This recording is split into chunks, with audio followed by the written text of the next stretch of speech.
மிரட்டி கொண்டிருக்கிற எரின் புயல் உலகத்தையே திரும்பி பார்க்க வச்சிருக்குங்க. மிக மோசமான ஒரு புயலாக தான் இந்த புயலை நம்ம பார்க்கிறோம். இந்த புயல்னால என்ன பாதிப்புகள், எங்க பாதிப்புகள் அப்படிங்கிறத இந்த வானிலை அறிக்கையில முழுமையா நம்ம சொல்லியிருக்கிறோம். கடைசி வரைக்கும் வானிலை அறிக்கையை கேளுங்க. மிகவும் ஒரு மோசமான ஒரு தீவிரமான தீவிரம் கூட சொல்ல முடியாது, ஒரு அதிதீவிரமான புயல் பொறுத்த வரைக்கும் உருவாகி இருக்கிறது. உலகமே இந்த புயலால என்ன ஆகும், என்ன பாதிப்புகள் ஏற்படும் அப்படிங்கிறத உற்று நோக்கி கொண்டிருக்கு. நமக்கும் இன்னும் அடுத்த அக்டோபர், நவம்பர், டிசம்பர்ல நிறைய புயல் சின்னங்கள்லாம் வரப்போகுது. அந்த புயல்லாம் எப்படி இருக்கும் அப்படிங்கிறதையும் நம்ம பார்க்கலாம். இந்த புயல் எங்கே உருவாயிருக்கு, எங்கே பாதிப்புகள் ஏற்பட போகுது அப்படிங்கிற முழுமையான தகவல் நீங்கள் தெரிஞ்சுக்கணுன்னா வானிலை அறிக்கையை முழுமையாக கேட்டால் மட்டும்தான் முடியும். கொஞ்ச நேரம் கேட்டு போனீங்கன்னா அடுத்து நம்ம அக்டோபர், நவம்பர் மற்றும் டிசம்பரில் மழை வாய்ப்புகள் எப்படி இருக்கும்னு தெரியாமல் போயிடும். அதனால் ஆகஸ்ட் மாதத்தில் எப்போல்லாம் நமக்கு கனமழைக்கான தமிழ்நாட்டில் வாய்ப்பு இருக்குங்கிறதையும் தெரிஞ்சுட்டு போங்க. இந்த புயல் பற்றியும் தெரிஞ்சுட்டு போங்க. வடகிழக்கு பருவமழை நமக்கு எப்போ இருக்குது, நமக்கு எத்தனை புயல் அப்படிங்கிறதையும் தெரிஞ்சுட்டு போங்க நண்பர்களே. கடைசி வரைக்கும் வானிலை அறிக்கை கேளுங்க. சப்ஸ்கிரைப் பண்ணாதவங்களாம் கொஞ்சம் சீக்கிரமாக அந்த சப்ஸ்கிரைப் பட்டன் இருக்குது பாருங்கள், ரெட் கலரில் இருக்கிற சப்ஸ்கிரைப் பட்டனை கிளிக் பண்ணுங்கள். அப்போ தான் இந்த மாதிரி எத்தனை மோசமான புயல் வந்தாலும் உடனே உங்களுக்கு தகவல் வந்துக்கிட்டே இருக்கும். எல்லாருமே லைக் பண்ணுங்கள். நீங்கள் யாருமே லைக்கே பண்ண மாட்டீங்க. எல்லாரும் ஒரு லைக் பட்டனை மறக்காமல் கிளிக் பண்ணுங்கள். அப்போ தான் இன்னும் நிறைய புயலை நம்ம பார்க்க முடியும், நிறைய புயல் பற்றி தெரிஞ்சுக்க முடியும். சரிங்க நண்பர்களே, அடுத்ததாக நம்ம பார்க்க போகிறோம். இந்த எரின் புயல் காரணமாக மிக எச்சரிக்கைகள், அதாவது அதிக எச்சரிக்கைகள் தொடர்ந்து கொடுக்கப்பட்டிருக்கு. இந்த புயல் முதல்ல எங்கே உருவாயிருக்கு அப்படிங்கிறத பார்க்கலாம். அட்லாண்டிக் பெருங்கடல் பகுதிகளில் மிகவும் ஒரு அதிவேக சூறாவளி புயலாக இது உருவாகியிருக்கு. ஆரம்பத்தில் ஒரு சாதாரண ஒரு தாழ்வு பகுதியாக இருந்தது. அப்புறம் காற்றழுத்த தாழ்வு மண்டலம், அதுக்கப்புறம் புயல் சின்னம், அப்புறம் தீவிர புயல், இது அதன் பிறகு அதிதீவிர புயலாக மாறியிருக்கு. அப்போது நேற்று வரைக்கும் வெறும் 150 கிலோமீட்டர் வேகத்தில் வீசிக்கிட்டு இருந்த புயல் இன்றைக்கு 260 கிலோமீட்டர் வேகமாக உருமாறியிருக்கு. அப்படிங்கிறது தான் உலகத்தையே உற்று நோக்க வச்சிருக்கு. நீங்கள் கேட்டிருந்தீங்கல்ல, அப்படி என்னங்க இந்த புயலில் இருக்குன்னு கேட்டிங்கல்ல, அதுதான் மிக முக்கியமான விஷயம். ஒரு 24 மணி நேரத்தில் கிட்டத்தட்ட 100 கிலோமீட்டர் அதோடைய வேகத்தன்மையை மாற்றிருக்கு. அதுதான் மிக முக்கிய விஷயமாக இந்த புயலில் நம்ம பார்க்கிறோம். மணிக்கு சுமார் 250 கிலோமீட்டர் வேகத்தில் கடல் பகுதியில் காற்று பொறுத்த வரைக்கும் வீசிக்கிட்டு இருக்கு. மிகப்பெரிய ஆபத்தில் சிக்கி இருக்கோங்க. எங்கேயோ வர புயலுக்கு நம்ம ஏங்க பயப்படணும்னு நிறைய பேர் கேட்குறீங்க. அதுதாங்க தப்பு. ஏன்னா இந்த புயல் எதனால் இந்த அளவுக்கு ஒரு வேகம் இருக்குது அப்படிங்கிறத கொஞ்சம் நம்ம யோசித்து பார்க்கணும். புவி வெப்பமயம் ஆகிறதுனாலையும், அதே மாதிரி கடல் பகுதிகளில் இருக்கக்கூடிய வெப்பநிலை பொறுத்த வரைக்கும் உயர்றதன் காரணமாக தான் இது போன்ற புயலுடைய வேகத்தன்மை பொறுத்த வரைக்கும் ரொம்ப தீவிரமாயிட்டு இருக்கு. அதாவது ஆங்கிலத்தில் சொல்லுவாங்க பூஸ்டப் அப்படின்னு ஒரு வேர்டை நம்ம பயன்படுத்துவாங்க. அதுதான் இந்த புயலுக்கு ஒரு மிகப்பெரிய ஒரு பூஸ்டப் என்ன அப்படின்னா கடலுடைய வெப்பநிலை அப்படின்னு தான் நம்ம சொல்லி ஆகணும். எந்த அளவுக்கு கடலுடைய வெப்பநிலை உயர்கிறதோ அந்த அளவுக்கு இந்த புயலுடைய வேகத்தன்மை எல்லாம் நமக்கு அதிகமாக இருக்க போகுது.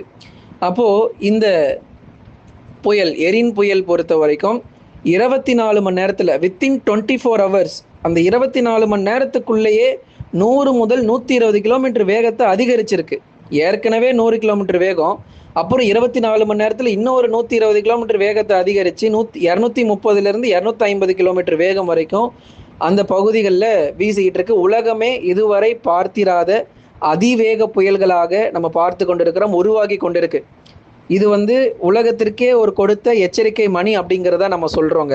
சரி, பாதிப்புகள் எங்கே அதிகமாக இருக்கும், எங்கே பாதிப்பு வரப்போகுது, தமிழ்நாட்டிலையா அப்படின்னு சில பேர் கேட்குறீங்க. கொஞ்சம் பொறுமையாக கேளுங்க. பாதிப்புகள் எங்கே வரும் அப்படிங்கிறத பார்க்கலாம். புயல் தற்போது வடக்கு கேரோலினா, ஆங்கிலத்தில் நார்த் கேரோலினான்னு சொல்லுவாங்க, அமெரிக்க பகுதிகள், அந்த கடலோரத்திற்கு அருகே நகர்ந்து வருகிறது. இந்த புயல் காரணமாக வடக்கு கேரோலினா கடலோரத்திற்கு அருகே நகர்ந்து கொண்டிருக்கு. இந்த புயல் காரணமாக நியூ ஜெர்சி, நியூயார்க் மற்றும் டெலாவர் உள்ளிட்ட இடங்களில் மிகப்பெரிய பாதிப்புகளும் ஆபத்துகளும் ஏற்படும். கடல் அலைகள் ரொம்ப மோசமாக இருக்கும். இந்த புயல் எப்படி இருக்கும் அப்படின்னு நிறைய பேர் கேட்டிருந்தீங்க. இது நேரடியாக கரையை கடக்குமா கடக்காதா அப்படிங்கிறதையும் சொல்லிடுறோம். நேரடியாக இந்த புயல் எந்த ஒரு பகுதிக்கும் கரையை கடக்காதுங்க. அது ஒரு நல்ல தகவலாக இருந்தாலும் இன்னொரு கெட்ட செய்தியும் காத்திருக்கு. என்ன அப்படின்னா, கடற்கரை பகுதிகளில் சுனாமி வந்தால் எப்படி இருக்கும், அந்த மாதிரி கடல் அலைகள் வந்து கொந்தளித்து இப்போ சொன்னோம் பாருங்க, இந்த நியூ ஜெர்சி, நியூயார்க்கு, டெலாவரு, வடக்கு கரோலினா இங்கெல்லாம் வந்து ரொம்ப மோசமான பாதிப்புகள் மற்றும் ஆபத்துகள் ஏற்படும். அதற்கு பேசாம ஒரு சுனாமியா வந்துட்டு போயிரலாமே அப்படிங்கிற தோன்ற அளவுக்கு இந்த புயல் வந்து பாதிப்புகளை ஏற்படுத்திட்டு போகும். கடல் அலைகள் மிக மோசமாக பல அடி உயரத்துக்கு எழுந்து ஊருக்குள்ள தண்ணி புகுந்துரும். அப்போ நமக்கு மழையே இல்லாம கடல் தண்ணி மொத்தமா ஊருக்குள்ள போகும்போது மொத்தமும் வெள்ளக்காடாக மாறப்போகுது. அதுதான் நம்ம கொடுக்கக்கூடிய மிகப்பெரிய எச்சரிக்கை இந்த பகுதிகள்ல. அதனால மக்களே இந்த மாரி புயல் வருதுங்கிறத இதெல்லாம் கொஞ்சம் தெரிஞ்சுக்கோங்க. தமிழ்நாடு மட்டுமே வந்து நம்ம பார்த்துக்கிட்டு இருக்கக்கூடாது. மற்ற இடங்கள்ல என்ன நடக்குது, உலகத்துல எப்படிப்பட்ட வானிலை இருக்குங்கிறத நம்ம எல்லாருமே தெரிஞ்சுக்கணும். அதுக்காக தான் இவ்வளவு நேரம் இந்த எரின் புயலை பத்தி நம்ம சொல்லிக்கிட்டு இருந்தோம். இதை சொல்றதுக்கு ஒரு காரணம் இருக்கு.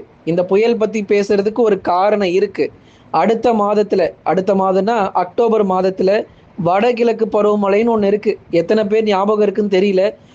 அக்டோபர், நவம்பர் மற்றும் டிசம்பர்ல நமக்கு ஒரு வடகிழக்கு பருவமழைன்னு ஒன்று வரப்போகுது. அப்போ வங்கக்கடல்ல உருவாக போகுது நிறைய புயல். அப்போ அந்த புயல்லாம் எப்படி இருக்க போகுது? இந்த மாதிரி ஏதாவது ஒரு புயல் உருவாச்சுன்னா தமிழ்நாடு என்னங்க ஆகிறது? யோசிச்சு பாருங்க. இது போன்ற தகவல்கள் எந்த புயல் எங்க உருவானாலும் உடனே நம்ம சொல்லிக்கிட்டே இருப்போம். நீங்க சப்ஸ்கிரைப் பண்ணிட்டீங்கன்னா அடுத்தடுத்த புயலை பத்தி இனிமே நம்ம பார்க்க போறோம். தினந்தோறும் ஒரு புயலை பத்தி நம்ம நிறைய பேச போகிறோம். அதனால நண்பர்களே, எல்லா நாட்களும் நமக்கு வந்து மழை பெய்யணுங்கிறது இல்லை. ஒரு 5 நாட்கள் 10 நாட்கள் வந்தாலும் ஒரு மிகப்பெரிய வெள்ளப்பெருக்கு ஏற்படுத்திட்டு போற அளவுக்கு மழை வாய்ப்புகள்லாம் இனி வரும் நாட்கள்ல காத்திருக்கு. சரி இருக்கட்டும், இந்த புயல் பத்தின தகவல் நாளைக்கும் கொஞ்சம் பார்க்க போகிறோம். ஏன்னா இது மிகப்பெரிய ஒரு சேதத்தையும் பாதிப்பையும் நம்ம சொன்ன இடத்துல ஏற்படுத்த போகுது. தமிழ்நாட்டுல வானிலை எப்படி இருக்கு அது முதல்ல இப்ப நம்ம கேட்டுடலாங்க. ஆகஸ்ட் 25 வரைக்கும் தமிழ்நாடு பொறுத்த வரைக்கும் வானம் மேகமூட்டமா, லேசான மழை, மிதமான மழை அவ்வளோதான் இருக்கும். பகுதியாக தான் நமக்கு மழை பெய்யும். எல்லா இடத்துலையும் மழை வராது. வட தமிழ்நாட்டில் பகுதியாக லேசான மழை, மிதமான மழை மட்டும் பெய்யும். ஆகஸ்ட் 26லேருந்து சம்பவம் இருக்குங்க. தமிழ்நாட்டிலையும் ஒரு சம்பவம் இருக்கு. கனமழை ரொம்ப தீவிரமா இருக்க போது.